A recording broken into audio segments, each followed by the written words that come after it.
Welcome. This is the Ray Baby Rundown Show. Now for your host, Watchman Ray Ray. Hello everyone, welcome to the show. Sorry about the brief hiatus I had to take. My laptop decided to commit suicide, and I was searching for a suitable replacement. Never came across anything that I was really satisfied with. So I'm back on my old desktop. I do have a new microphone though. It seems to pick up things a little bit more clearly than usual. I want to talk about something that's been on my mind lately. And this comes to mind with me frequently, and that is, the state of the world and how I feel about that. I remember a time when it seemed that people were not so crazy, or maybe I was just blind to it. It's probably a little bit of both. It seems that the world just keeps getting worse and worse, and what I mean by that is morality. That being moral used to be a virtue. You don't hardly hear anything about that anymore.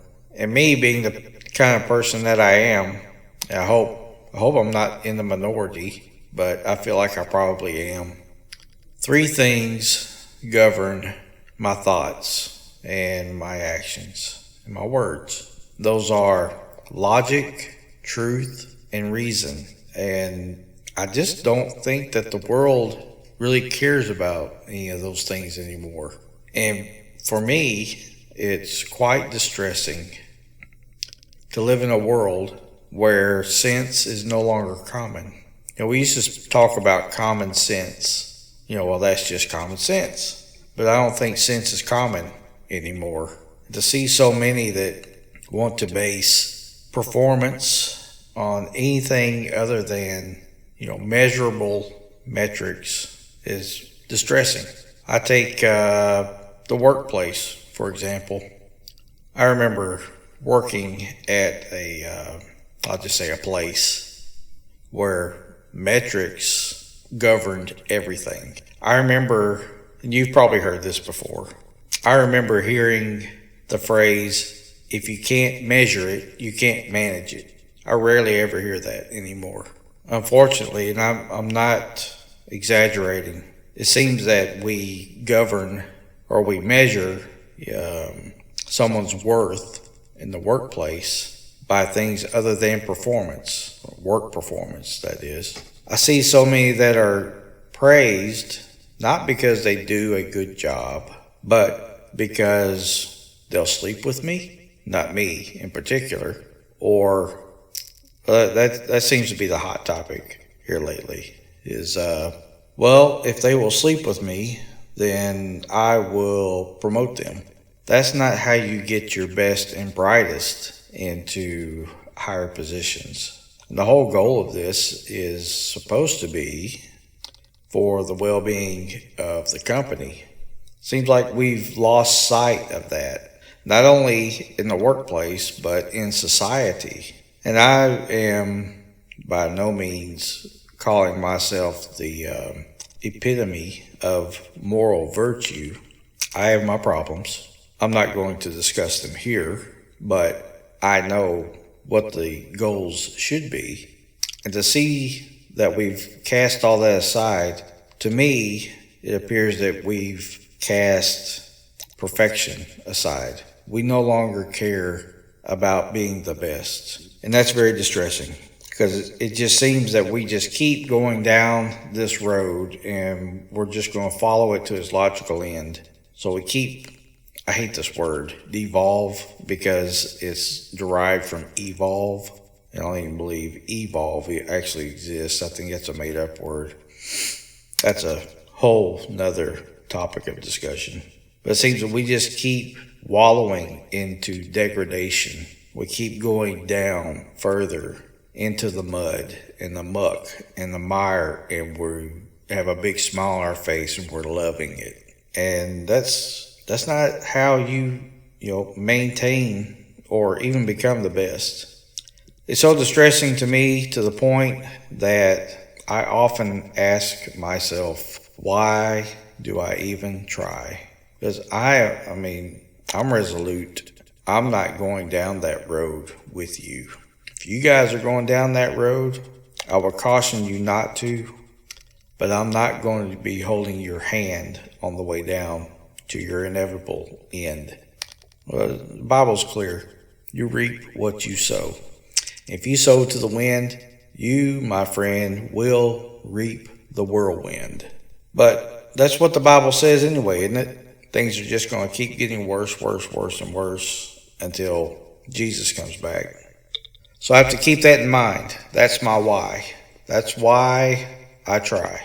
It is so that hopefully if we all keep trying and striving for the moral virtues, then perhaps we can at least slow down the inevitable. I don't think we'll stop it, but perhaps we can slow it down enough so that some others might become converts, believing in Jesus as their Lord and Savior.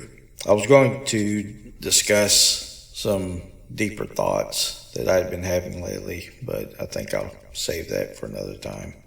Anyway, let's move right along. Miss Pelosi, Nancy Pelosi, Speaker of the House, she and her cohorts have been trying to impeach, or not really impeach. That's their ultimate goal, is to impeach the president. But all this seems like just a whole lot of underhanded business. All these closed door meetings, interrogations behind closed doors, leaking information that they seem fit to leak. This whistleblower, which has now been named, which was in all reality a plant by the Democrat Party to try to find something, anything that they could, when I say they, I mean the Democrats, that they could use against the president. So I find it really hard to believe when, Nancy Pelosi says that she prays for the United States of America, which she recently did in a interview on, I forget the name of the show. I don't even watch it. Yeah, I understand it at least was popular at one time. Stephen Colbert, I think is his name. I don't even remember the name of the show. But I do have the clip where she claims that she prayed, and here's the clip. When you first heard that telephone call, when you heard what was said in that telephone call, what was your first reaction? What were the first words that came out of your mouth? and we can bleep them if need be. I prayed for the United States of America. So Nancy claims that she prayed for the United States of America. My first question would be, to which God did you pray? Now, I'm not saying that facetiously. Man, these folks claim, so many of them claim to be Christian, but they stand for so many unbiblical things, such as abortion, such as the debunked climate change theory. And I do mean debunked. And my second question would be, if she did pray to the God of the Bible for the United States of America, did she mean prayed as in P-R-A-Y or as in P-R-E-Y, as though she prayed upon? I'll get to what I'm talking about here in a minute. Let's roll the rest of that clip. Really, because it's very sad. We don't want to impeach a president. We don't want to impeach a president. That's a load of hooey. That's all that they've talked about since he got into office was impeachment. They've dreamed about it. They breathed it. They've slept it.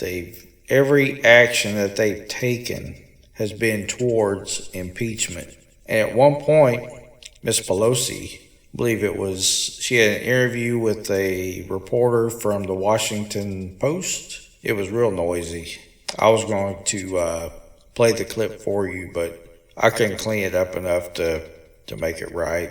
I might as well just tell you what it said. It was back in, I believe, March 2019. She was walking somewhere in a hallway, and there was a lot of people in there, and they were, chatter, and that's where all the noise came from. But Miss Pelosi, at that time, she said impeachment was not worth it. But that's not the key part of what she said. She said that, or I should say, she alluded that it should not be done without bipartisan support. Now, they just held a vote about this so-called impeachment inquiry. And, of course, the Democrats hold the majority of seats in the House. And, but there was no bipartisan support there. No Republican in the House voted for this. In fact, even 2 Democrats did not vote for it. Or they voted no, I should say. Let's get clear. 2 Democrats voted no. All Republicans voted no. There is no bipartisan support here. So she's gone back on her word. Let me tell you what I'm getting at. What I'm getting at is that there is no Democrat, no Republican. There are globalists and there are Americans. There are people that want a world government, and there are people that want U.S. national sovereignty. And that's what this boils down to. And it crosses the lines. You've got Republicans that are globalists. I don't know how many Democrats there are that are, America first. But surely there's some. But that's what this is all about. This is all about a world government. And Trump is tearing it up, okay? He is tearing all this up. For instance, even billionaire George Soros is starting to feel the heat. He spent his fortune promoting left-wing politicians, media, and organizations. He said over the weekend that he hasn't failed in his lifelong quest to put socialism in place in the United States, but has been impeded by his opposition, including President Trump.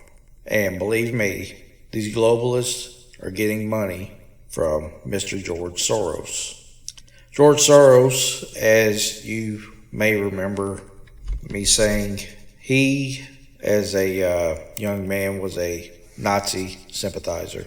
He is Jewish. He is of Jewish descent, but he is a Nazi, or was at least, a Nazi sympathizer.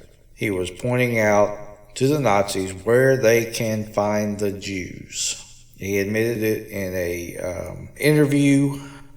I don't have it handy, or I could play it for you. I will soon. But anyway, back to the topic.